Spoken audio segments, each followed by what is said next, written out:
This meeting is being recorded. Ladies and gentlemen, I welcome you all to the H1FY25 and maiden post-earnings conference call of Bee Laminations Ltd. Today on the call from the management we have with us Mr. Mudit Agarwal, Managing Director, Mr. Subhash Raghav, Chief Financial Officer, Ms. Aarti Chauhan, Company Secretary, and Mr. Ashutosh Singh, Deputy General Manager, Finance. As a disclaimer, I would like to inform all of you that this call may contain forward-looking statements which may involve risk and uncertainties. Also, a reminder that this call is being recorded. We will now request the management to quickly run us through the investor presentation with the business performance and highlights for the quarter, their growth plans and vision for the coming year, post which we will open the floor for Q&A. Over to the management team. Mudit, you can go ahead. Thank you. Good morning, everyone. I hope you're having a nice day. Thank you all for joining this call today. We are new to the markets and this is our first investor call. So bear with us if there is any issue. We would like to start by introducing our company. Our company is Bee Laminations Ltd. We have a strong employee base of 300 plus numbers. We are in the business of production of CRGO silicon steel cores for the power and distribution transformer industry of India as well as exports.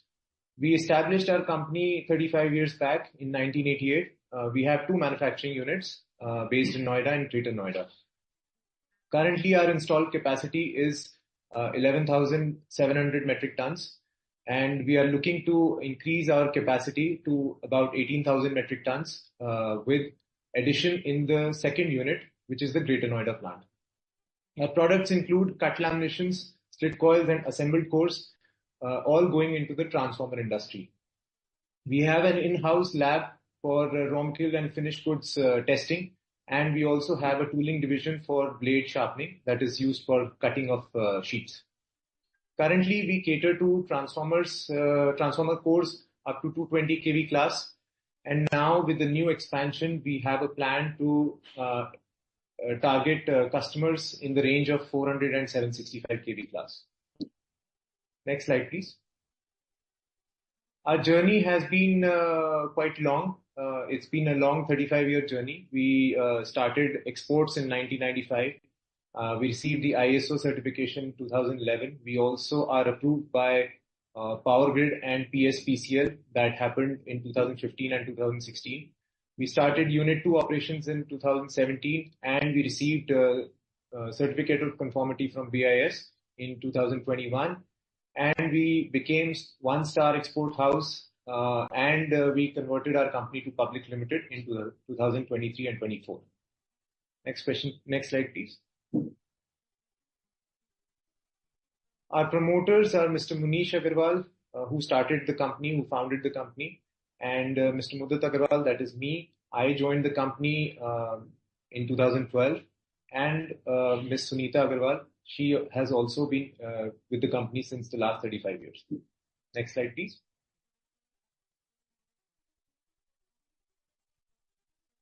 Our core team exists of our board of directors, which includes the three promoters, as well as our three independent directors, Mr. Atul Ladda, Mr. Arun Verma, and Mr. Y.K. Gupta. Our team exists of our CFO, Mr. Subhash Raghav, who has been with the company since inception. Ms. Aarti Chauhan is the company secretary. Mr. Paras Dhawan is leading our sales, and Mr. Ashutosh is involved in finance. Next slide, please. We have a strong customer base in India as well as some customer base in export market. In India, our presence is shown on the map, and in the export market, we are catering to 10 plus countries and hoping to add more countries and more customers in the future. Next slide, please. We have two units of production. Unit 1 is on the left, which is a total area of 2,800 square meters with a capacity of 6,600 metric tons. And on the right is Unit 2, with the capacity of 5,100 metric tons. Total area is 8,000 square meters.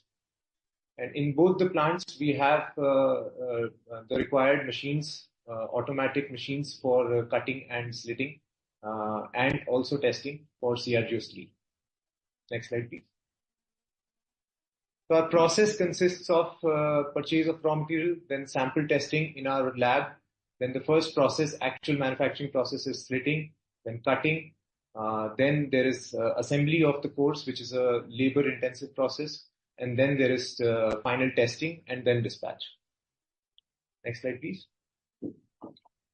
Our customer base includes big names like Skipper, Supreme Power, which recently got listed on the NSE Emerge platform, Maiden Transformer and Transmission and Distribution, SNR Transformers, Shirdi Sai Electricals, Bharat Heavy Electricals, Crompton Greaves, Indotech, and Canohar Electricals. As far as end customers are concerned, these transformers are generally going to customers like Adani Power, KPTCL in Karnataka, Power Grid, PSPCL in Punjab, and the Indian Railways. Our top 5 customers consists of 42% of our total revenues. Next slide, please. Our products include cut laminations, slit coils, and assembled cores. Basically, these 3 products are different steps of manufacturing. So it depends on the customer's requirement. All of these products go into the transformer manufacturing as the core of the transformer. Next slide, please. Our competitive strengths include a strong promoter and management team, which has a long experience of 35 years. We have the experience of producing CRGO with high accuracy and speed, which ensures the quality and safety of transformers. We have excellent relationships with our customers as well as suppliers, and we have certain approvals like Power Grid up to 220 kV class. We are soon planning to go for Power Grid approval of 400 kV class in the Greater Noida plant. Next slide, please.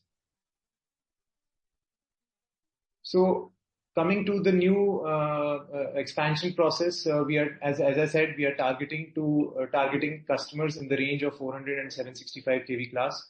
Considering that there is scarcity of suppliers as well as customers who can supply good quality transformers to the end customers, like especially Power Grid.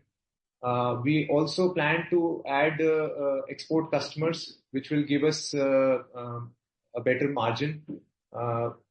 Recently, we also imported high-end lab equipment from Germany, which has already been received by us, and we will soon establish a world-class lab, which will be accredited by NABL.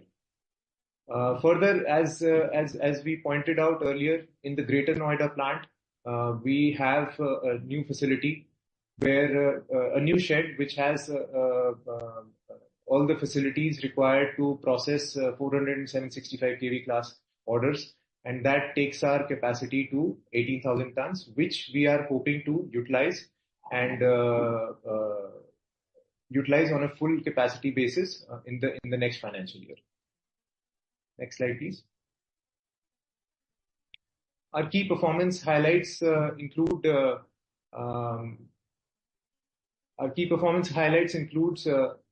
production data, the total volumes that we have produced. We have actually increased our volumes compared to last 2.5 years by about 20%. Though the prices came off, the raw material prices as well as the selling prices, but we were able to increase the quantities of production by about 20%. In terms of capacity utilization, till last year we were at a level of about between 80 and 85%. Currently, we are dealing with a capacity utilization of about 90 to 95%. This has been possible because of better orders on the machinery, on the workstations that we have, as well as to some extent we also were facing shop floor area issues So space has been created with the new plant coming in, and we were able to utilize a better capacity in the last half year. Next slide, please. Our revenue has been close to 153 crores, which is almost at the same level as the previous half years. This was, as I said, this was mainly because of the prices coming off, but the volumes have increased. Our EBITDA margin has increased because on a per kg basis, our EBITDA margins do not vary with the raw material or the sale prices. Hence, the margins on a percentage basis are increased to an extent of 52% YOY and 39% at half-yearly basis. Our PAT margins have increased by 49% on both YOY and HOH basis. Next slide, please. Our half-yearly numbers, as I previously said, our sales was 153 crores. The PAT margin was 9.4%, which was contributed mainly because of decrease in the cost of materials consumed. Our expenses, other expenses, employee expenses, and everything else has been mostly in line with our previous performance, and we continue to keep that at the same level. Next slide, please. Our annual financials for the previous 3 years have been going up and better. Our revenue has steadily increased from 141 crores to 302 crores in FY24. Our EBITDA margins are constantly going up from 8.8% to 10% and now reaching almost 15%. Our PAT margin has also increased from 4% to 6.4%, and in this half year, it has gone up to 9.4%. Similarly, our focus is on return on equity and return on capital, which we hope to continue to keep at higher levels, considering our low equity base and higher profit margins. We will continue to also focus on debt to equity ratio of as low as possible, and in the future years, we will plan to have a good mix of debt and equity to fuel the further expansion. Next slide, please. Like I said, our sales increased from 141 crores to 302 crores. The revenue CAGR has been 46%, and the PAT CAGR has been a healthy 84%. Next slide, please.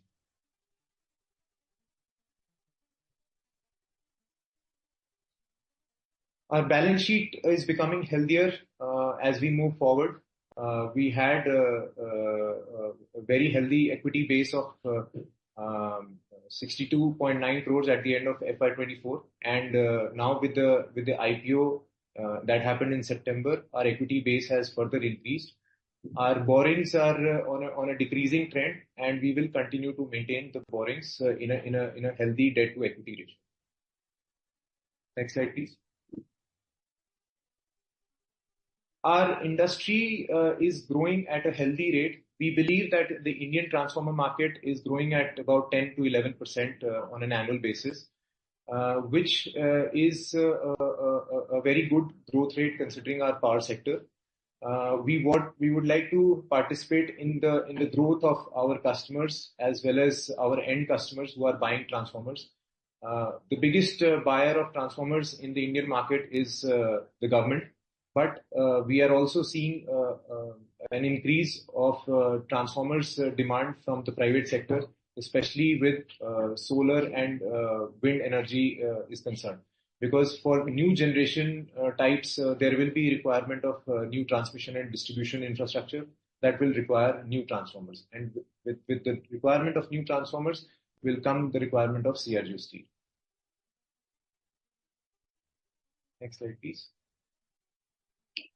Like I said earlier, we are proud to be ISO certified, and we have a Star Export House certificate that is given to manufacturers who have a consistent and increasing export. We are committed to quality to our customers, and we hope to increase our business keeping in mind the needs of the customers. Thank you. If anybody has questions, I would be happy to answer them. Thanks, Mudit. We already have people in the question queue. We'll immediately go to the Q&A. Right? We'll take the first question from Pareen Dodia. Pareen, please go ahead. Yeah, hi, sir. Am I audible? Yes. Yeah, so my first question is, sir, given that we are currently operating at 84% capacity utilization, and like we are projected to reach 100% by end of FY25, so can we realistically expect our revenues to approach approximately 370 CR in FY25? So our capacity utilization till now with the existing capacity, while we added a very small capacity in the last 6 months, when I say small capacity, which was put to use, so that is why it moved from 11,350 to 11,700. Going forward, in October we have already put to use the new capacity, which will be 18,000 tons. So as I said, right now till September we were at a utilization of about 94%, which will certainly come down as the new capacity kicks in. So we are hoping to end the year with a capacity utilization between 70 to 80% on a total basis. On over 18,000, right? Correct. Okay. And so my second question is, like, we are establishing new manufacturing unit for like 400 kV and 765 kV class products. So, like, are there any other publicly listed companies who's currently operating in this space? You mean specifically for 400 and 765 kV class? Yes, sir. No. There are no public listed companies who are operating in that. So basically you're the only one right now. Yes. Okay. Yeah. Thank you. We'll take the next question from Agastya. Agastya, you can go ahead, please. Am I audible? Yes. Hello. Thank you, Vinay bhai. Good afternoon, everyone. Sir, well, first of all, thank you very much for the opportunity, and thank you very much for holding the con call immediately after the earnings. I really appreciate it. I'm pretty sure everyone else does that as well. Sir, a few questions from my side. First is that can you talk a little bit about the sourcing of CRGO? Where are you getting the CRGO from? What kind of tie-ups do you have? And on the expanded capacity, so not just this 18,000 tons, you have also taken a land on lease. So that's, I believe, 3,600 square meters, right?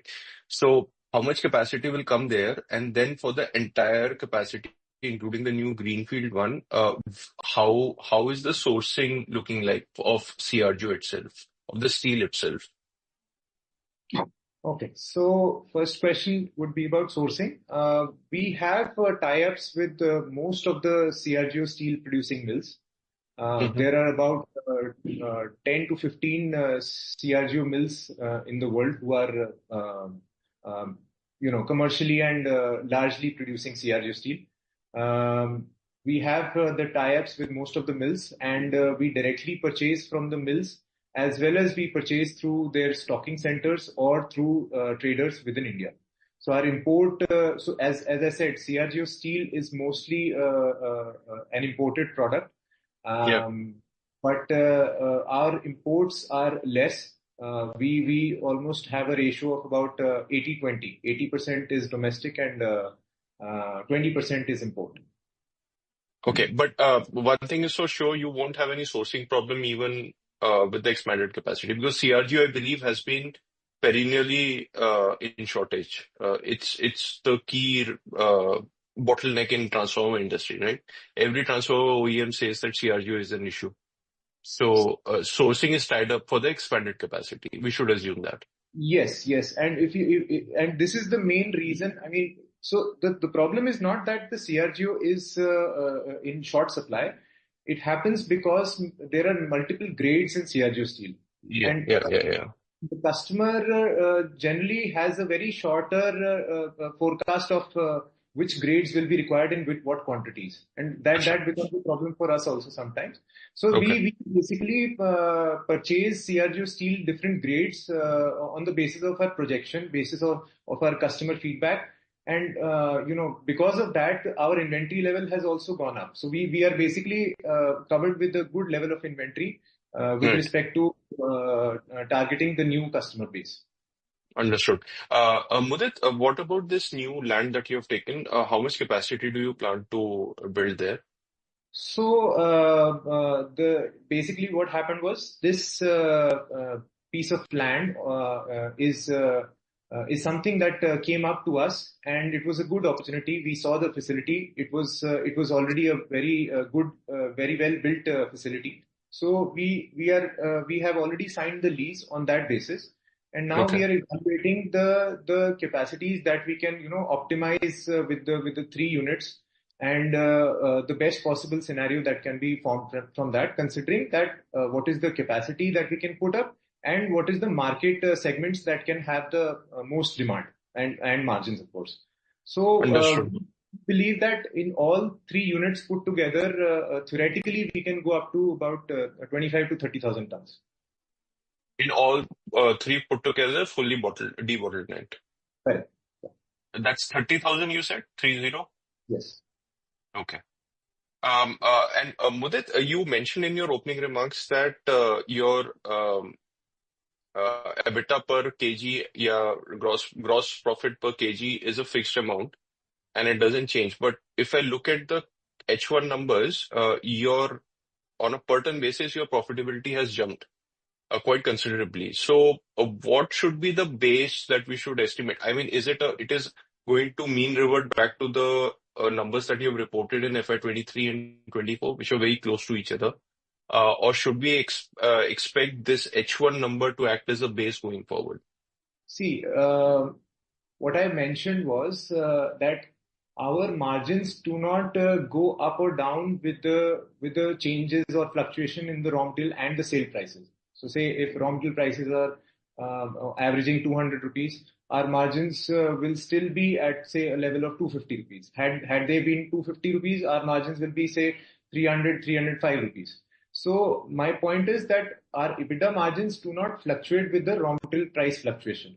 Having said that, we were forecasting that the margins will increase since the last half year. Because we are reaching full capacity. That is one point. Capacity utilization has been really good. We are able to select the orders that are, better for our output as well as margin base.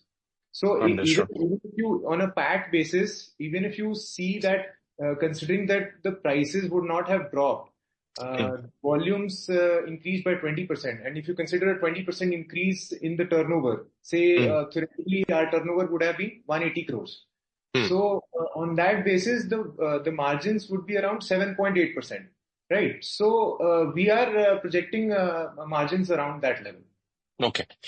2 final questions from my side. One is on the capex for the next 2 years. What do you have a capex plan already in place? And the second question is, so capex, I'll let you answer first. Capex is already done in Unit 2.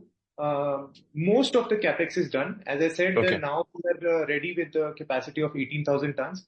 We can slightly go up still in Unit 2, but the new expansion will happen in Unit 3. Understood. And final question is that you have mentioned that you now want to venture into the 400 to 765 kV product lines. So if you move to that segment, what happens to your realizations and profitability? I'm assuming that they would improve. Yes, we are expecting the margins to improve. However, as I said, we have already been able to improve the margins considerably. It would depend on the ratio of the 400 kV class orders. But in general, I can say that 400 kV class and 765 kV class would fetch gross margins of better gross margins of about 2 to 5%. That is 2 percentage points to 5 percentage points. So just to clarify, you have reported 23% gross margins this quarter, Yes. excluding the other income. So that those will approach 25 to 27%. Is that like a decent understanding? Yeah, for the new class. I'm not saying blended margins. Just 1 second.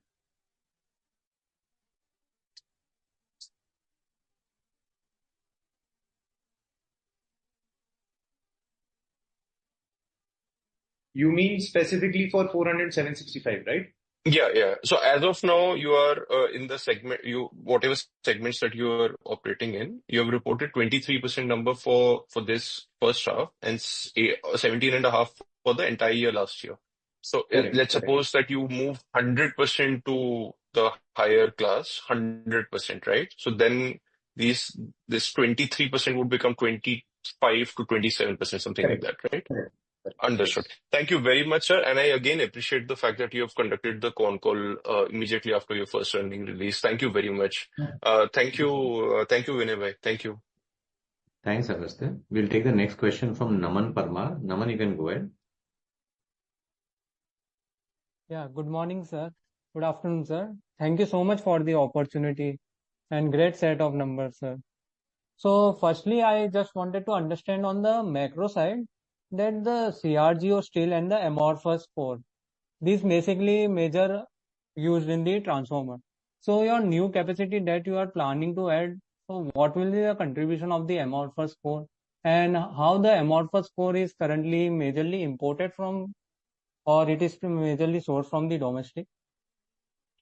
So amorphous core is a smaller market compared to CRGO steel because it is used only in distribution transformers. It has its own limitations. It cannot substitute CRGO steel in the power transformer segment. So that is why our focus is going to be limited in amorphous cores. Having said that, in Unit 2, we have expanded only for CRGO steel. In Unit 3, we are looking at various permutations and combinations of what will be the best combination, and most likely that is the place where we will be setting up CRGO as well as amorphous core.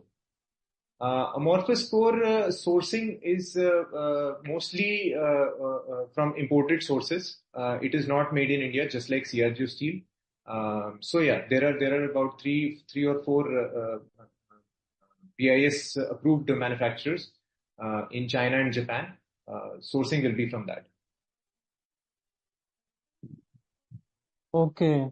So currently what you are facing on the issue on the CRGO side is government has any changes on the BIS side to increase the supply of the CRGO in the market?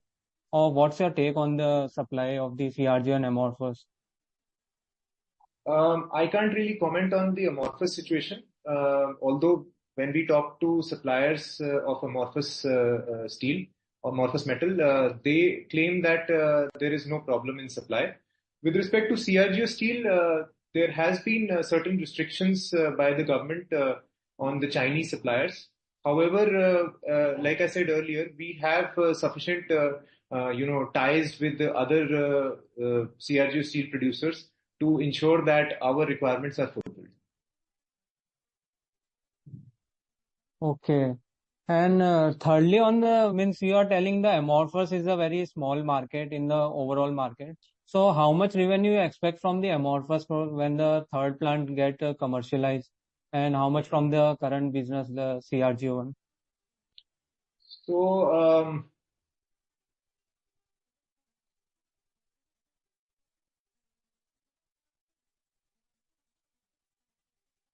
So in total, like if we consider the capacity, capacity will not be more than 10% of the total capacity at the best case scenario. Okay. And what was the export sale in the current half year, and how much you expect the export to contribute in the future? And there is any margin difference between the domestic and export side? Our exports in the last half year was about 11%, and previously I think it was about 13 to 14%. We will continue to keep this level constant because export is mostly distribution transformer cores. So the volumes will be lesser than the power transformer cores that we are targeting in the near future. So even if we are able to keep up the same ratio with the increasing volumes, we will be happy. Okay. And any new product that you expect to enter in the future, like transformer, radiator, tanks, and this type of? We have multiple plans, but we will focus on CRGO steel and amorphous core because we are experts at core manufacturing. So that will be our first focus. As long as we are able to get growth in the core manufacturing part of transformers, we will not diversify. Once that market gets saturated in the future for us, then we will think about diversification. Okay. And lastly, on currently you are approved till 220 kV from PGCIL, right? So for 400 and 765 kV, when did you expect to get the approval from the PGCIL? So our new facility was actually delayed by about 2 months in getting it started and running due to various reasons, teething issues. So now that we have started the facility, we have already actually executed a 400 kV class order. So about 4 to 5 crores of sale has already happened in the 400 kV class range. And with those precedents and examples that were already set, we will go up to PGCIL and get it approved. So that should take about 3 to 4 months if everything goes well. Okay. And what's your debt plan to how much you expect to reduce your debt from the current level? Any? We intend to keep the debt level at the same because when we came out with the IPO, our main objective was to fund the working capital requirement that will come with the higher volumes.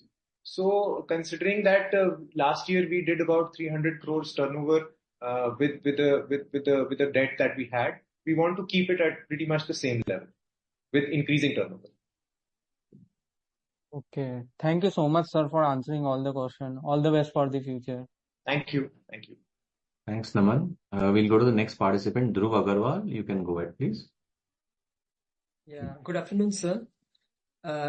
Congratulations on the very good set of numbers, sir. Firstly, sir, I have few questions. Firstly, on the amorphous metal core that the company is planning to enter into, what kind of margins one should expect and the peak revenue that the company would be able to achieve, sir? Amorphous metal does not have any better margins than CRGO steel. We are hoping that the margins will be as good as or maybe slightly lesser than the existing margins of CRGO steel. Sir, what kind of differential do you expect, sir? If in CRGO core you are earning already at the EBITDA margins of 15%, so on the amorphous core, what kind of EBITDA margins one should be expecting, sir? So I can talk about the gross margin. No, I can talk about the EBITDA margin also. So we can expect a gross margin of about 18 to 20%. Okay. Right. And sir, in the last participant, you said that the TAM for the amorphous metal is very small. So what is the total addressable market in India for that and the percentage share that you would be addressing in the amorphous? Can you highlight that? So we believe that amorphous market currently is about 60,000 tons in terms of tonnage annually, on an annual basis. And depending on the margins, like I said, if the margins are not very attractive, we will not increase amorphous cores after a certain level. So on a very basic level, we are targeting about 1,000 to 1,500 tons on an annual basis, and we can take it up to about 3,000 to 4,000 tons. Okay. And sir, in one of the previous participant, you said that for all the three units, you are targeting around 25,000 to 30,000 metric tons of capacity. Currently, we have 18,000 tons in amorphous and around 2,000 tons would be added in amorphous. So the rest capacity you are like targeting to achieve, it would be from the like CRGO core only, right, sir? You mean 18,000 tons is CRU, right? Yes, and the 2,000 tons is from amorphous, right? And the rest that you are targeting to achieve of 30,000 tons that you are targeting to achieve. So it would be from CRG only going forward. Absolutely, yes. Yes, okay. And sir, Dhruv, we'll have to restrict that now. We need to allow other participants to also ask questions. I would request you come back in the line. okay, Yeah. sure. Yeah. Request all participants to restrict initial round of questions to 2 or 3. We'll go to the next participant, Sunil Jain. Sunil, you can go ahead, please.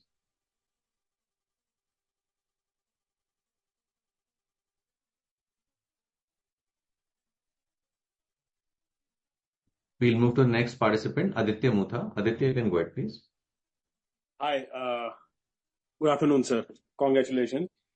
Sir, in FY24, our production was 9389 tons, right? Yes, correct. And our sales was 303 crores. Yes. So revenue per ton was coming around 3,22,718. But this half year, that number has gone down to 277. So why is that divergence for 20%? You said 303 divided by 938. Yes, correct. So, like I said, the raw material prices fell in the last 9 or 10 months. That had an effect in majorly in the last half year. Raw material prices fell primarily because, I mean, the reason of raw material prices fluctuation is the global supply and demand of CRGO steel. It also depends on what is the demand structure in the US and European markets. So because CRGO steel is highly dependent on the projects of power projects that come across, from the utilities all over the world. So if a certain power project comes up in a big way, the demand suddenly increases, and if power projects are not there, then the demand can decrease. So based on that, the fluctuation can be there. Okay, and this could be a reason for increase in margin also? Yes, to some extent, we have also received inventory gains, but that is not a very big portion. Okay. And one follow-up question: when will be the capex come online? So we have already started. As I said, we have already started executing orders, and we have already executed one order of 400 kV class also. Okay, thank you. So That's the capacity came up in October. Okay, thank you. Congratulations. I'll get back in the queue. Thank you. Yes, Aditya. Sunil, you can go ahead now, please. Yeah, thank you. Yes.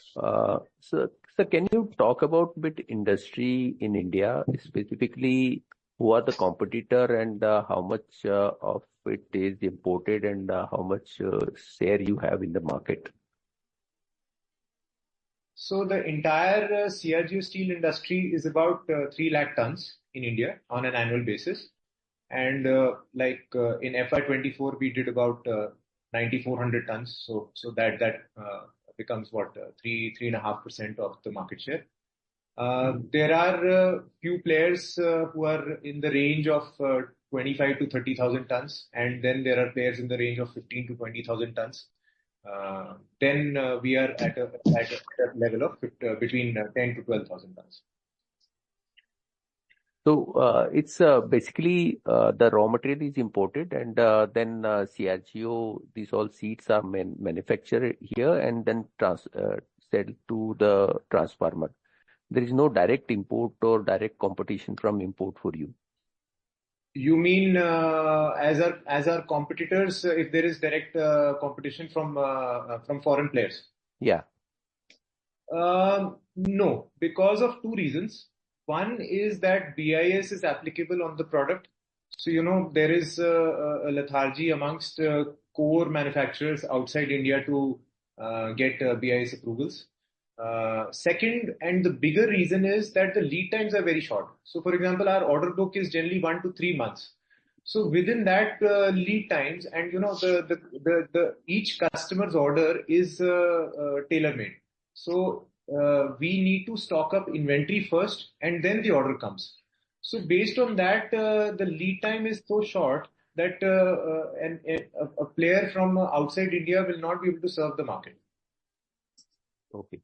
And is there like you are increasing the capacity, your competitors are also increasing the capacity? Yes, competitors are increasing capacity, but I think there will be a healthy market for everybody if the entire pie increases. So, do you have anything like order book or something, or it's you said the orders are for 1 or 2 months, so there will not be order book? Right. So order book generally does not play a very big role because we have received plannings from the customers, but those are not in the form of purchase orders.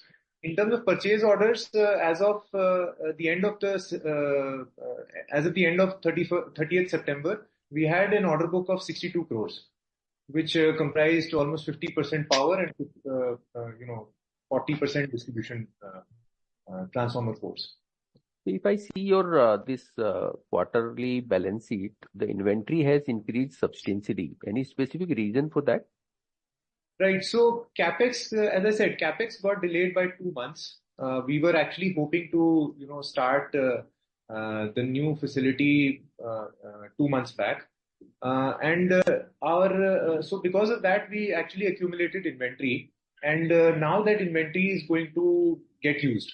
So in purchasing CRGO steel, there are multiple grades, and based on that, there can be longer lead times of purchase. So if I place an order today, maybe it comes after 2 to 3 months. That can be the maximum lead time for purchase of CRGO steel. So we actually stocked up inventory in the last 2-3 months, so that we are ready with the production of the new capacity. And But looking at our order book, we are already 60% covered with respect to the inventory. So you can actually see the inventory going down by the end of this financial year, and it will return to the normal level. Okay. And since you report production volume, are these sales volume similar to production volume, or there is a big difference? No, there is no difference. There is marginally negligible difference because we generally do not have any FG.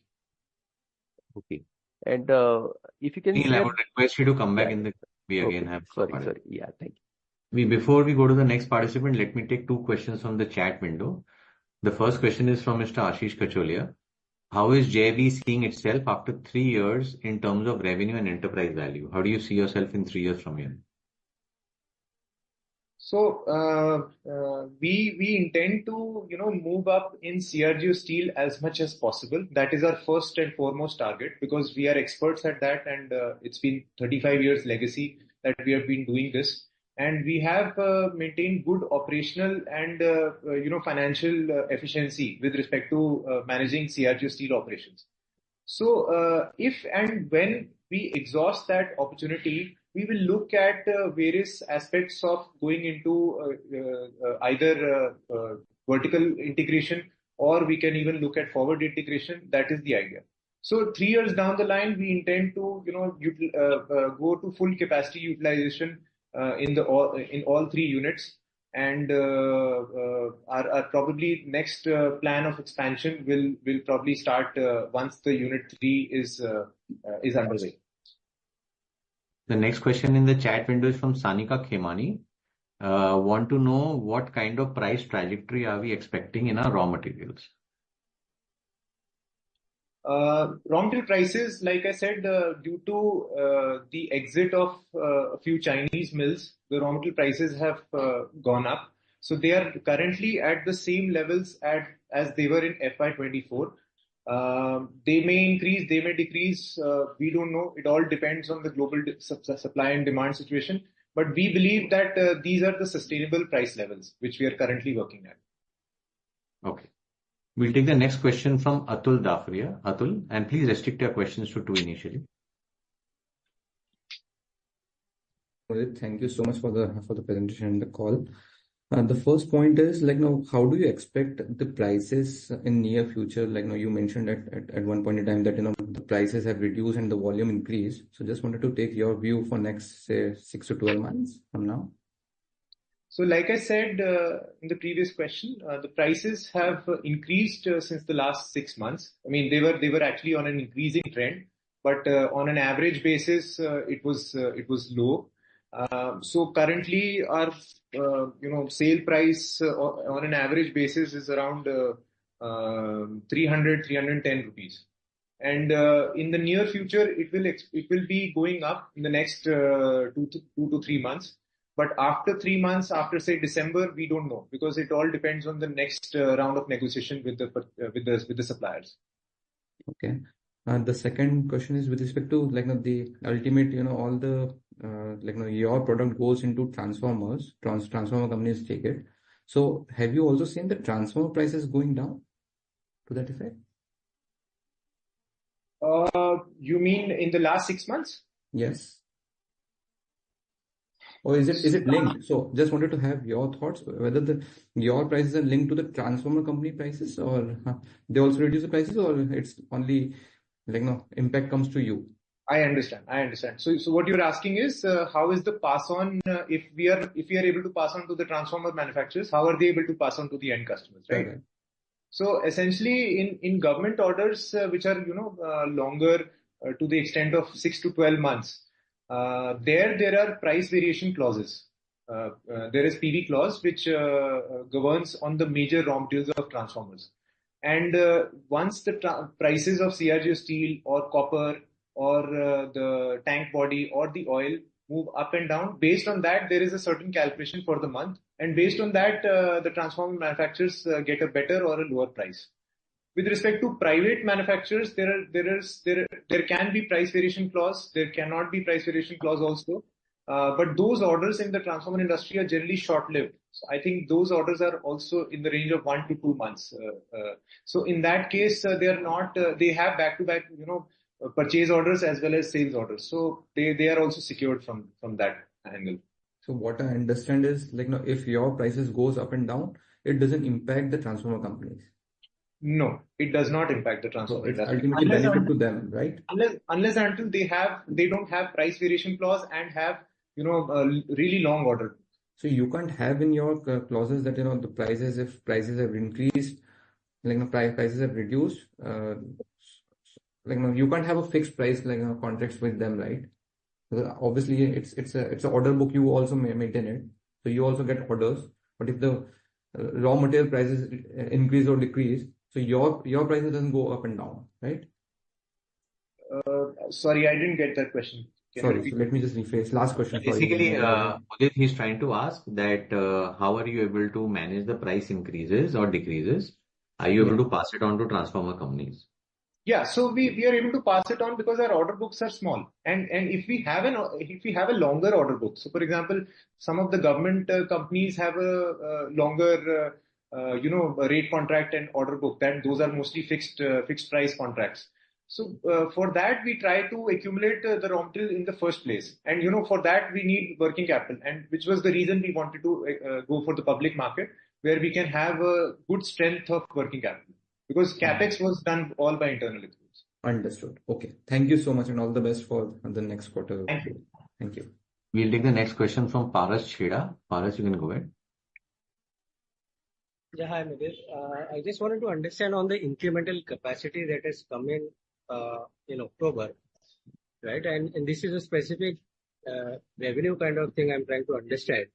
That if we assuming 100% utilization of this capacity, what kind of revenue potential can this offer? And the second question being, in case we are able to go up to 30,000 metric tons, what kind of incremental revenue can we expect? Or peak revenue, let's put it that way. It's a specific sort of a broad range on numbers I'm trying to understand. So considering that amorphous steel is going to be a small part, mostly the sale price should remain in the same range. And considering that, if we consider theoretically full capacity utilization of 30,000 tons, the turnover can be around 900 crores. 900 CR. And on this 6,000 odd capacity that has come in, what would be the incremental revenue potential that has come in October? About 180 crores. Additional 180 crores. Okay. Yeah. And just another last question. Our EBITDA margins, which have jumped to 15% in this second half, are they broadly sustainable going forward, or you expect them to go back to 10-11% that we had earlier annual numbers? They will be in somewhere in between 10 and 15. 15 was achieved because of the low turnover base. Like I said, the turnover was low, but the volumes have increased. So, if you consider the PAT margin, it was actually 7.8%. If you consider a similar price range increase of the last year. So considering, 180, 185 crores of turnover, if we consider a 20% jump compared to the last half year, the PAT margins are actually not 9.4%. It is lower. And similarly, EBITDA will also be, we are hoping to target between 12 to 13%. Right. But your 400 kV and 765 kV class would be generally higher margin products, I would assume. So yes, correct. So that will aid your EBITDA margin. Yes. But our idea is to go as conservative as possible. Okay. And project it in a way that is healthy and sustainable. Yeah. Okay. I'll come back. Thank you. We'll take the next question from Namish Gupta. Namish, you can go ahead.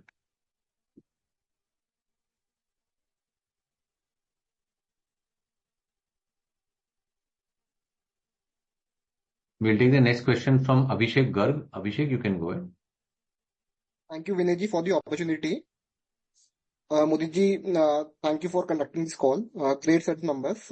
I just had one small query. You mentioned that our EBITDA per ton sort of remains same irrespective of the fluctuation in the raw material prices, right? However, in FY24, our EBITDA per ton was around 33.5K. Which has now increased to 41.5K. So what is the reason for this increase, and is this sustainable? Is this the new normal going ahead? So the previous question was also the same, Abhishek ji. We were able to increase the EBITDA because of the volume increase. One reason was the volume increase, which was about 20%. If you see our presentation, we did about 5,540 tons of CRGO steel versus last half year that was 4760, around 4760. So that was an increase of about 19-20%. The second reason was that since the demand is increasing and we had limited capacity, we were able to select orders that were suitable for our capacity as well as our margin base. So because of that, we were able to increase the margins. And on a smaller base of revenue, the EBITDA percentage seems higher, but it can revolve between 12 to 13%. Understood. So going ahead, we should expect a EBITDA margin of 12 to 13% if the prices sort of revert back to normal revenue per ton. Understood. All right, sir. Thank you. Thank you. Thanks, Abhishek. We'll take the next question from Namish Gupta. Namish, you can go ahead. Sir मेरा actually question इस पे gross margin पे ही है sir पर थोड़ा सा मैं इसमें सर ये क्लैरिटी चाह रहा था जो हमारा जो 15 से 23% हुआ जिसका आई थिंक अभी आपने क्लैरिफाई भी किया आपने लेकिन फिर भी मैं इस पे क्लैरिफिकेशन चाह रहा हूँ एक तो आपने बताया कि आपके वॉल्यूम्स काफी आपके बढ़ गए आपके करेक्ट और दूसरा आपने बताया कि आपकी इंटरनेशनल मार्केट में जो मेरी जो रॉ मटेरियल प्राइसेस है वो डाउन हुई है सर इसमें अगर मेरा वॉल्यूम बढ़ता है तो मैं ये एज्यूम करूंगा सर मेरा ग्रॉस मार्जिन नहीं बढ़ेगा सर वॉल्यूम में सर मेरा सेल का जो टोटल जो टर्नओवर है वो बढ़ जाएगा सर लेकिन मेरा ग्रॉस मार्जिन उससे इम्पैक्ट नहीं होना चाहिए। तो क्या ये जो 15 से 23% का जो हमारा ग्रॉस मार्जिन जो बड़ा है, ये मैं ये अज्यूम करूं कि प्योरली 8% का जो जंप आया है, ये स्ट्रेट अवे मेरे जो रॉ मेटेरियल प्राइजेस जो फिलहाल बता रहे हैं कि पिछले 8-10 महीने में कम हुए हैं, ये उसकी वजह से है ये, और ये आगे जाके ये नॉर्मलाइज हो सकता है? लाइक ये 23% जो है, ये 19-20% कुछ इस तरह का हो सकता है आगे जाके? थोड़ा सा इस पे मैं क्लैरिटी चाहता हूँ sir. Ramesh ji, thank you for the question. आप अगर देखेंगे ग्रॉस मार्जिन जो हमारा था, that was 23%, absolutely right. But again मैं आपको ये बोलूंगा कि अगर आप सिर्फ ये चीज को देखें कि हमारा टर्नओवर अगर आप 180 करोड़ अज्यूम करें, considering that previous previous sale price. So on that base, it will be 19%. So that is a sustainable base. I'll tell you another reason for that. The reason is we have also, seen our competitors who are currently working in the 400 765 kV class. Their gross margins are between 75 and 80%. Sorry, raw material cost is between 75 and 80%. So we are hopeful of keeping in that same range. Okay, तो आगे जाके इस range को, अभी जो ये फिलहाल जो 23% हमें जो दिख रही है, फिलहाल हम इसको क्या मानेंगे? लाइक 20% के करीब? कितना? 20% ग्रॉस मार्जिन मानेंगे आगे जाके, लाइक नेक्स्ट हाफ ईयर या फिर नेक्स्ट ईयर में? जी जी जी जी। ओके, ठीक है, thank you. Unless there is any sudden abrupt fluctuations, these margins will be continuing. Okay. Thanks, Ramesh. We'll take the next question from Ajinkya Jadhav. Ajinkya, go ahead, please. Yeah, thanks for the opportunity. Just एक छोटा question था मेरा कि like we are going from 200 to 400 kilovolt. I look at the PPT of Shilchar. They are going from 33 to 66 and now they into 132. तो ये जो higher voltage रहता है, इसका यूज केसेस क्या रहेगा? लाइक एंड अभी है या मार्केट इंडिया में नहीं, या फिर क्रिएट होगा, और अगर है इंडिया में तो केटर कौन कर रहा है इसको? Ajankya ji, we operate with transformer manufacturers in all categories, right? From 10 kVA to 500 MVA, in kV classes of 11 kV to 220 kV class. There are various transformers who operate only in certain kV classes, depending on their capabilities, depending on what market segments they want to target. So, customers like Bharat Heavy Electricals, Crompton Greaves, and even transformers and rectifiers, they make the highest range of transformers to 765 kV class. So the market is already there because these transformers are used in transmission, and the smaller transformers are used in distribution of electricity. So the market is already there. We just have to approach and tap those customers. Thanks. We'll take the follow-up question from Dhruv Agarwal. Yes. Hello. Yes. Thank you so much, sir, for the follow-up. Sir, just to clarify, you said that the 18,000 metric tons would be increased to 25 to 30,000 metric tons. So this greenfield capex would be done when, sir? Like it would be next year only, or going ahead it would be done, sir? So we were able to, grab the opportunity to get this piece of land. As I said, it is a fully constructed property, so we just have to bring in our plant and equipment. So we are in the planning stage. Depends on the timeline of ordering and depends on the timeline of delivery of machines and equipment. We'll be able to come up with those capacities. Right now, the target is in the next financial year. Because first, our main aim will be to go up to full utilization for Unit 2, which is the new capacity that we have already started. Okay, and one more clarification, sir. You said that this 900 crores would be achieved. So it would be from which capacity, sir? The maximum revenue that you can do of 900 crores, sir? All three units put together. At its peak capacity? at peak utilization. Okay. And sir, one more question. You said that the prices of CRGO has been increased and going ahead also you expect it to increase. But contrary, one of the listed transformer players said that the government of India has started giving approval for the BIS certification, and they are seeing, I mean, they are seeing the price correction pretty soon. So what's your take on that, on the same, sir? So I said that in the short run, it will increase because we have a fair bit of idea of the raw material prices that will, the raw material that will fall in the next 1 or 2 months. That will be used in the next, say, 3, 4, 5 months. After December, like I said, there will be new set of negotiations with the suppliers. So it is very hard to say what will happen at that point of time. Okay, so okay. And on the competition front, sir, how do you see the competitive intensity in the industry as the JSW Steel and the JSFE Steel has decided to acquire 100% stake in the ThyssenKrupp? So what's your view on that, sir? So you mean on the supplier and the competitive intensity, because those are our suppliers. Yes, sir. So JSW is also into this CRGO steel only, right? So JSW is coming up with the new capacity, and they bought the Nasik plant of ThyssenKrupp. So okay, so essentially right now what is happening is in India there is only semi-processing of CRGO steel. And the remaining part of, either CRGO steel or their raw material is imported from other countries like Germany, Poland, China, Japan, Korea. What JSW is planning is to make the CRGO steel from scratch in India. Probably that capacity of JSW steel, like their earlier public disclosure, that is scheduled for 2027.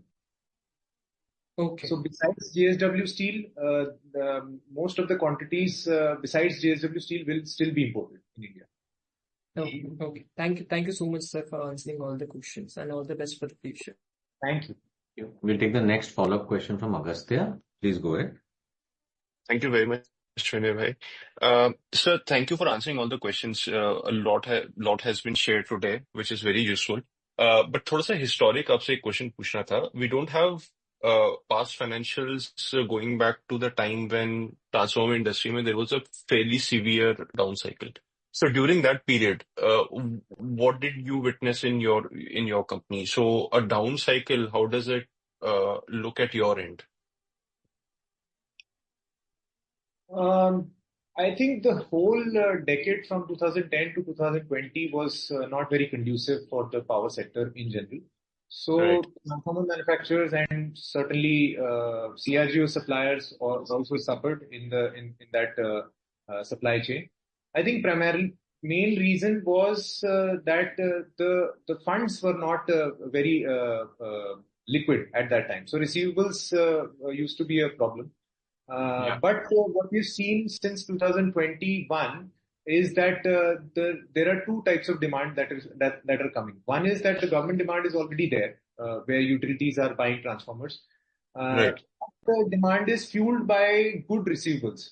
So demand has always been there, but it has been fueled by good receivables, which in turn has become healthy for the entire supply chain. The second part of demand, which is probably a surprise to everyone since the start of this decade, was mainly because of renewables.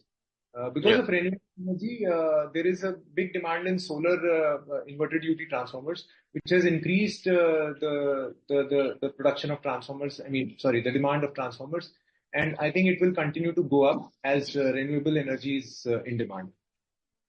But during the down cycle, you were able to maintain your spreads. The problem was only on the receivable side. आपके margins intact थे क्या? So वही है कि it was all linked to each other. Because of receivables, capacity utilizations were not great, even for the transformer manufacturers as well as for us. So the sales volume did not shoot up, and because of that, operating leverage was not there. Understood. Operating leverage, I understood, but the gross profit level pay your margins were safe, and they also took a substantial hit. I mean, Because the we are transformer industry was decimated. correct. So we are now entering into different segment, right? I mean, earlier we were mainly into distribution transformers between the last Right. decade. So distribution transformers are by virtue of the structure always command lower gross margins. Understood. Mudit bhai, last question for the day from my side. It's on the manufacturing process side and the new plants that you're setting up, right? इसमें ramp up कितनी तेजी से होता है? Is the process fast enough that you can, like within a month, you can reach optimum capacity utilization given the orders are there? Or is it a more prolonged period, prolonged process where you require probably 1 year to ramp up to full capacity utilization? If you consider that purchase and sale are not a bottleneck, then you don't need more than 2-3 months to ramp up. Unless there are, I mean, the only thing that is stopping you is the teething issues in the machines that you newly installed. Otherwise, Correct. no, there is no stop. So 2-3 months when you can sort that out. Correct. Understood, sir. Thank you very much, sir, for the opportunity and all the best for the coming years. Thank you. Thank you. Thank you, Vinay bhai. Thank you. We'll take the follow-up question from Sunil Jain. Yeah, thank you very much. Sir, the new capacity, that is Unit 3, what will be the capacity? Any defined capacity is there, or just you said 25 to 30,000, so still that it is not defined? We are still figuring out. Like I said, there will be a permutation combination which will have utilization of the all three capacities put together. That will go up. But on a standalone basis, I think that unit can do about 6,000 tons. Okay, so space is the main constraint, or the ordering of equipment and all will also be accordingly? Sorry, I didn't get that question. So, see, there are two things. One is the space, and the another is the machines which you are ordering. So you must be planning accordingly how much capacity you should order for the machine. Right. Understood. So space we want to utilize as optimally as possible. Because of that, we are just in the planning stage. And once that is that we are sure about, and also it also depends on the segment that we want to target. For example, if we see good demand in amorphous, we will actually put more machines of amorphous. If we see more demand in CRGO distribution or power, we will specifically put more capacity of that. So we will take it one step at a time, and accordingly we will order the machines. So the capacity will not be increased in one go. It will slowly and gradually be increased, which is what we did with Unit 2 also. It was although that capacity came in one bit, but we further can increase capacity in Unit 2 to some extent. So right now your capacity is 18,000. With 6,000 plant, you will go to 24,000, and thereafter also you will have some scope for increasing. Correct, because of optimization. Okay. And second question. Sunil, we'll need to quickly move to other participants here. Okay, thank you very much. Thanks. Paras, you can go ahead and ask your follow-up question. Yeah, Mudai, just trying to simplify this. Assuming 50% capacity utilization on the incremental 6,300 that has come in for second half of this year, and another 50% of the new capacity probably that will be added next year. Can we sort of put a ballpark number? I mean, it's a range, just trying to put a range, that we achieve a 400 CR revenue this year and about 600 next year? That is the target. Oh, yeah, that's it. Thank you. Thank you. We'll take the next question from Jehan Vada. Jehan, you can go ahead. Yeah. Good afternoon, sir. Sir, my first question is on the number of players. If you can classify how many players are there, our competitors in the 220 kV class and lower, and how many players would there be in the 400 and 765 class?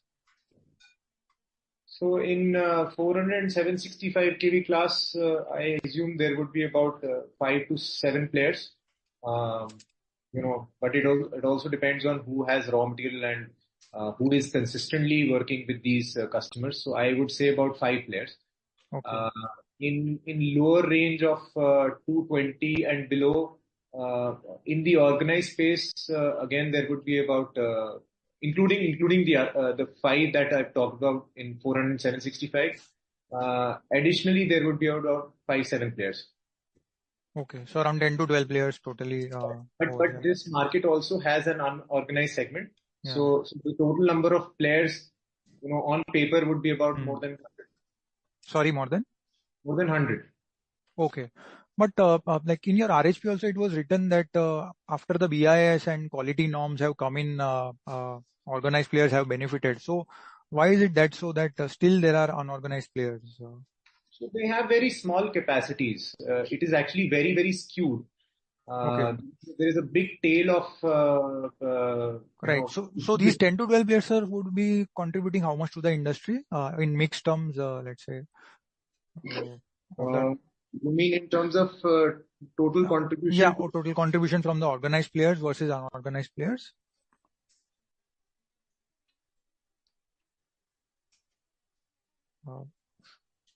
I mean, majority would be organized, right? Yeah. So these players would be contributing about. I mean, it's a it's a fairly vague assumption, but I think it would be about 40-45%. Got it. So almost half. Yeah. Right. Okay. And sir, over next 2-3 years, once we start making 400, 765 class lamination cores, so what will be their mix, revenue mix in our total revenues? Let's say 3 years out. In terms of capacity, I can say it will be around. It will be between 20 and 30%. So you can consider on an average 25%. Correct. In terms of capacity. Correct. And so last question, like you did explain about that your EBITDA and I mean gross profit per ton is fixed largely, and the realization has caused the movement in margins. But even if I look at the gross profit per ton or EBITDA per ton, they have also increased by 15 to 20% in the first half compared to last year. Correct. So any reason for that? Has this got to do with the mix change or something? Yeah, there were 2 reasons. One was obviously there was a certain inventory gain, and the second reason, which was more prevalent, was the mix that we changed. When I say mix, it is not between segments or product mix. It is mainly about what kind of orders that we take from the customers. So we sort of had the options to choose specific orders which were suited to our facility, suited to our capacity, because there can be orders in the industry, because the sizes, the dimensions, and the mix of orders can be so varied in our industry. But, if say a certain machine that has a capacity of 100 tons per month, it can go down to 50 tons per month if we don't use the right kind of orders on that machine. So capacity utilization is the key, and the orders that had the best margins was the key. Right. Sir, I'll just squeeze in one more question. Is there like margins are higher on the power transformer side and lower in the distribution transformer core side? And how many players would there be? Like it was written in the RHP that power transformers cores are difficult to make. So if you can throw some light on that. Power transformer players definitely fetch a better margin because ticket size of each transformer is very high compared to distribution transformers. A standard distribution transformer would be, say, each transformer would be in the price range of 50,000 to 5 lakhs, say, just to give you a ballpark figure. Transformer. While the power transformers can go in crores, so they can be as high as 5 to 25 crores per transformer. So, the end customer becomes very, very stringent on the quality standards of the power transformer. Because if a power transformer fails, it blocks the entire grid. The entire grid goes for a toss, and the lead time to produce another transformer or repairing that transformer is very big. The transportation is very difficult because each transformer weighs about, it can weigh about 50 to 300 tons. So all those factors considered, the quality standards go up significantly in power transformers, and the entire value chain, the entire supply chain has to be like that. So the end customer, does inspection at our premises also for the raw material as well as the final product that we make for the transformer Yeah, company. right. Sir, so can we infer that there would not be any unorganized players in power transformers? No. Correct. Fine. Okay. Thank you, sir. Thank you, Jehan. We'll take the next question from Dashrath Bosamia. Dashrath, please go ahead. Hi everyone. Thank you for giving me this opportunity. Uh, First of all, I want to congratulate for a great number. And based on number, I can understand that company is doing really good work in the up to 220 class CRGO. But what I understand that margin and the market is huge, about 220 kV class and above. So what is our plan to address this market? Dashrathji, you mean the higher segments? Yes, higher segments, about 220 kV plus. So the capex. Because I have done my research and I understand that this about 220 kV class, there is a huge demand coming from all the state electricity board and utility. Right, you're absolutely right, Dashrathji. The demand is increasing in 400 and 765 kV class, and like I said, the capex that we have done is primarily for 400 and 765 kV class, and to some extent for export orders. Now, those export orders are mostly distribution transformer cores. For the power transformer cores, we are targeting 400 and 765 kV class, majorly because the margins are better. And the second reason is the capacity utilization is also very high and outputs are much better. So it made sense for us to expand in those segments. So we are continuing to expand in those segments, and we will soon target those customers. I understand, but usually supplying to about 220 kV class and above, you will be needing the approvals from the state utility and the central utility like PGCIL and all the other state utilities. So what are the workings on this direction? Are we getting any approvals soon? Yeah. So how this works is some state utilities have their own approval system, like the central utility, which is Power Grid, has its own approval system. Then there are state utilities which have either approval system or inspection system.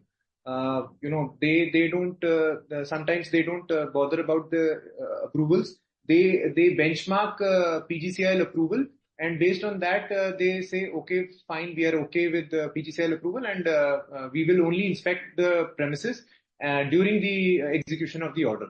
So we are in the process of applying to PGCIL for 400 kV class approval. Once we get 400 kV class approval, we will be able to target those customers, those end customers. And once we prove our ability in 400 kV class, we will then the natural step will be to get approval in 765 kV class. So are we any close to, if you can commit guideline that by when we are expected to get approval from PGCIL? Yeah, we will be applying soon. We are expecting the approval within this half year. Thank you. Thank you. Thank you. Thanks, Darshan. Before we take we'll take the participants who have not asked a question yet. We'll take the next question from Pratik Chaudhary. Pratik, you can go ahead, please. So you said that the majority of the capacity increase that we've done from 11,000 to 18,000, that is for 400 and upwards of kV class of product, right? Correct. But the approvals for the same might take another 3-4 months or so. So effectively, till that time, would we be utilizing that capacity for lower kV as in our current products? Yes. So the new capacity or the new machines that we've installed, they are also usable for transformer cores in the range of 132 and 220 kV class. So one is that we will be considering to do that, and like I said, our order book already has 400 kV orders. I think it was about 18 crores of orders that we have for 400 kV class. So we are already on that path to use that capacity for 400 kV class. These orders, sometimes orders are not received based on power grid approvals. Some of the end customers are also okay without power grid approvals. So we have already started that journey. Okay, understood. And as a 2 years down the line, in terms of how the industry competitive dynamics may change as far as the demand supply gap is concerned, because there are other players also who are, increasing their capacity by 2x, 3x.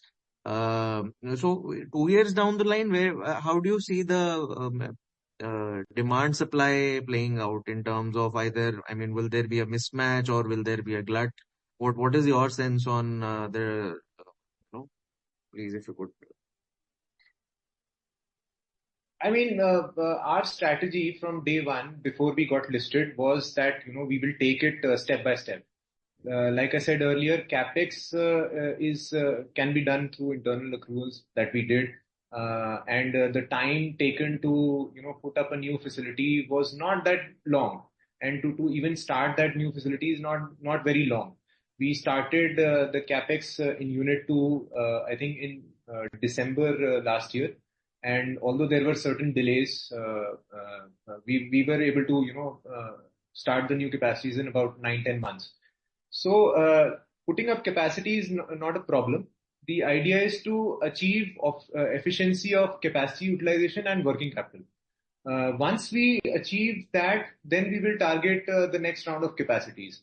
So, I mean, I don't really have a straightforward answer to your question. It all depends on the market dynamics. But looking at the demand side, I don't see that there will be much of supply-demand mismatch, or in fact, it could be that supply is still limited, but demand is coming strong.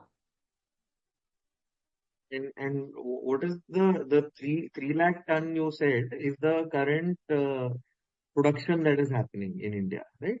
Consumption. Okay. And what will that grow on a percentage basis over the next 2 years, CAGR? See, if the transformer industry continues to grow at 10 to 12%, which we feel that it will continue to grow for the next 6 years, at least till 2030, because the government has ambitious plans of putting up installed capacities, right? That is going to be at least 10%. So similarly, CRGO steel consumption will also go up by 10%. Okay, thank you, sir. I'll get back in the queue. We'll take a question from chat from Money M. I understand you're setting up a new facility. When do you expect it to reach maximum potential, and what is the estimated additional revenue compared to the current? We are expecting full capacity utilization in the next in the first half of the next financial year. It could be early also. It could be, but for sure within the first half of the next financial year. Sorry, Vinay, what was the second question? Similar, I think, what she was asking. When do you expect it to reach maximum, and what is the estimated additional revenue compared to the current revenue? Right. So additional revenue, like I answered previously, it would be about 180 crores from the additional new capacity. Sure. We'll take the last question for the day from Vipul Sangvi. Vipul, you can go ahead, please. Thank you. Thank you, Modi ji. So all the questions largely answered. Just one question about the industry competitive scenario. Can you tell us about 3 or 4 large competitors of yours whom you kind of encounter in your bidding? You mean when we bid for orders, right? Yes. Yeah. So that would be Crips Power, Amod Stampings, and Vardhaman Stampings. Okay. So names like Bee Laminations, do they figure in your competition? I mean, He does CRNGO steel, which is primarily used in motors and alternators. Okay. So that's the area we are not present and not planning to venture into as well. We had a small capacity in CRNGO ENI stampings, but we have discontinued that since the last 6 months. All right. Thank you and all the best. Thank you. Thank you, Vipul. That brings us to the end of today's conference call. Mudit, would you like to give any closing comments? Thank you all for joining the call. Like I said earlier, please bear with us since this is our first call, and we hope to see you soon in the next call. Thank you so much. Thank you. That brings us to the end of today's conference call. You may all disconnect now. Thank you so much. Thank you to the management and thank you to all the participants.